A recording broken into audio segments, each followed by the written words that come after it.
Okay, well, Assalamualaikum warahmatullahi wabarakatuh. Hi, my name is Wulandari, and today I make this video for completing my task about analysis, and I do my task according to my opinion. So, let's check it out. Bye. Passage number 1.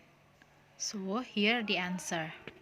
So here, this is the number 1. I have types of meaning. From this passage, I found conceptual meaning. So what is conceptual meaning? Conceptual meaning is tipe makna yang diambil dari sebuah kata berdasarkan deskripsinya atau deskripsi yang sesuai kenyataan. So here I take this sentence. A venue that has double as a set for TV series Peaky Blinders is to operate as COVID-19 vaccination center. Jadi, bangunan museum ini tuh digunakan menjadi menjadi vaksinasi COVID-19. Jadi di sini pusatnya untuk vaksinasi. Oke, next connotative meaning. What is connotative meaning? Yaitu makna yang tidak sebenarnya atau makna yang lebih luas dari makna konseptualnya. Jadi di sini saya mengambil it will make people suffer from this deadly virus more quickly, karena di sini tuh vaksinnya telah ditemukan dan bisa menyembuhkan orang dari penyakit ini atau menghindari penyakit ini. Seperti itu. Jadi maknanya lebih luas, bisa menghindari, bisa menyembuhkan, dan vaksin ini tuh telah ditemukan juga bisa disebarkan secara langsung. Jadi mengurangi resiko COVID seperti itu. Okay, here, what is affective meaning? Affective meaning is the listener can catch the meaning from the speaker. Jadi mereka tuh, si pendengar bisa menangkap maksud dari si pengirim pesan itu atau si speaker. Contohnya di sini kita lihat ada I am delighted that our first vaccination center, which will be capable of delivering thousands more vaccination each week, is going live.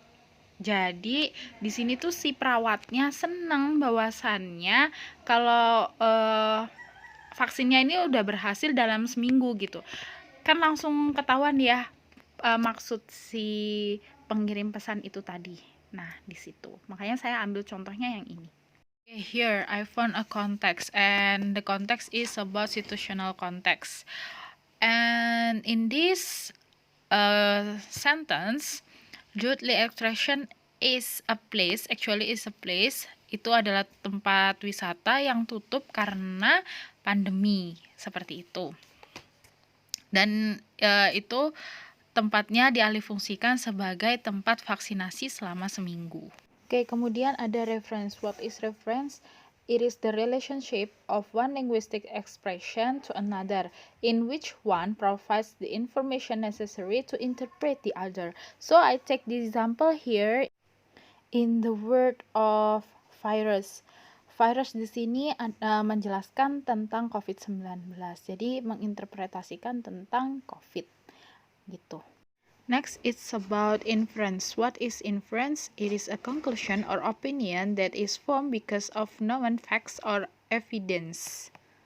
We take a look in the second example. It will make people suffer from this deadly virus more quickly. Oke, dapat disimpulkan bahwa vaksinasi ini dapat menyelamatkan orang dari COVID-19 atau ya bisa melindungi lah. Seperti itu, mengurangi resiko COVID-19. Okay, for the second passage, and this is the analysis. Okay, next, according the second passage, I found dexis. First is about persondexis. What is persondexis?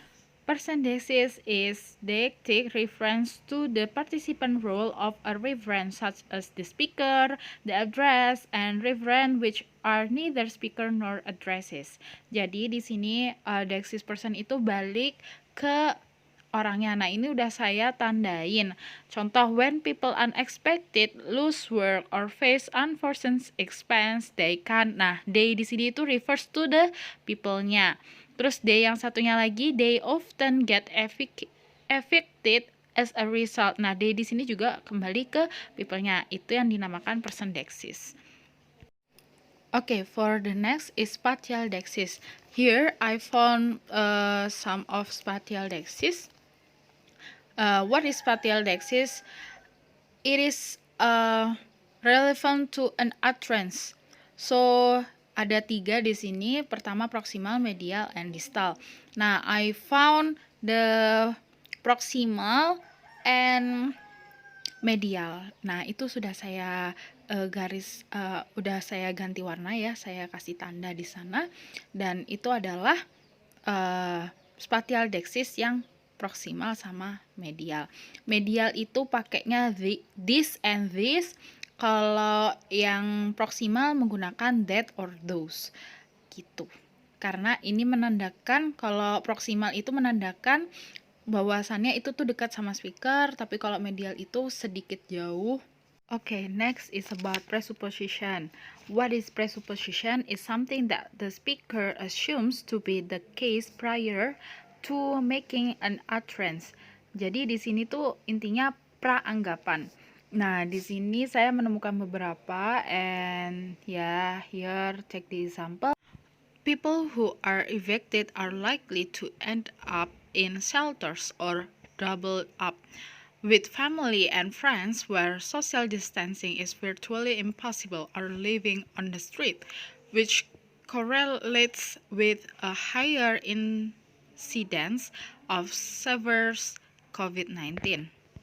Jadi di sini kalau anggapannya tuh kalau semisal mereka digusur, bagaimana? Apakah mereka akan tinggal bersama keluarganya atau teman dekatnya? Sedangkan di zaman COVID ini tuh kita nggak boleh deket-deket, dan kita yang dari luar pulau juga harus dapat karantina dulu sebelum bertemu dengan keluarga. Jadi anggapan di sini tuh apakah mereka harus tidur di jalanan atau harus seperti apa, seperti itu. Jadi ini adalah hal yang harus dipertimbangkan oleh pemerintah.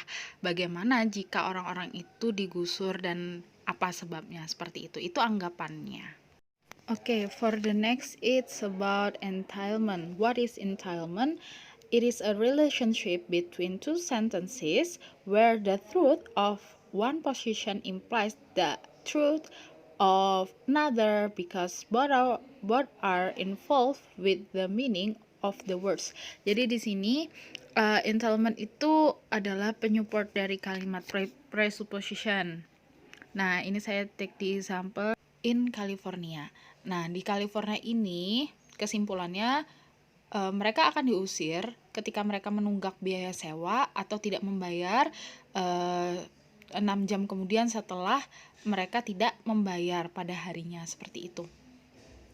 Nah, di presuppositionnya yang tadi, kalau di Amerika tuh kalau nggak bayar ya udah langsung diusir gitu. Jadi ini adalah penyupport dari kalimat yang di preposition tadi.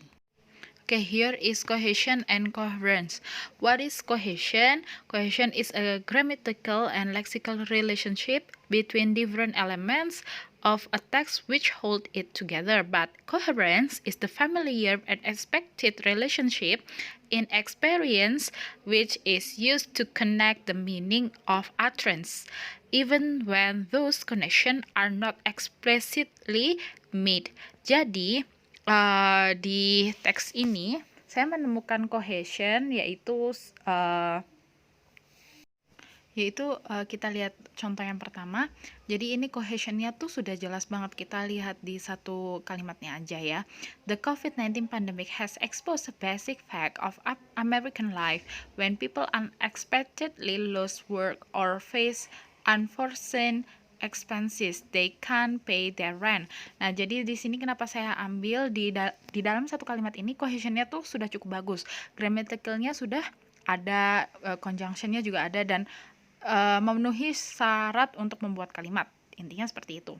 Nah, untuk yang paragraf pertama ini menurut saya dia sudah cohesion tapi tidak coherence, karena di bagian awal dia ngomongnya masalah permasalahan orang Amerika, terus dia sedikit meloncat ke pengacara kayak gitu. Jadi kurang sejalur ya, kurang lurus kayak gitu. Jadi ada loncatnya sedikit, jadi dia tidak coherence seperti itu.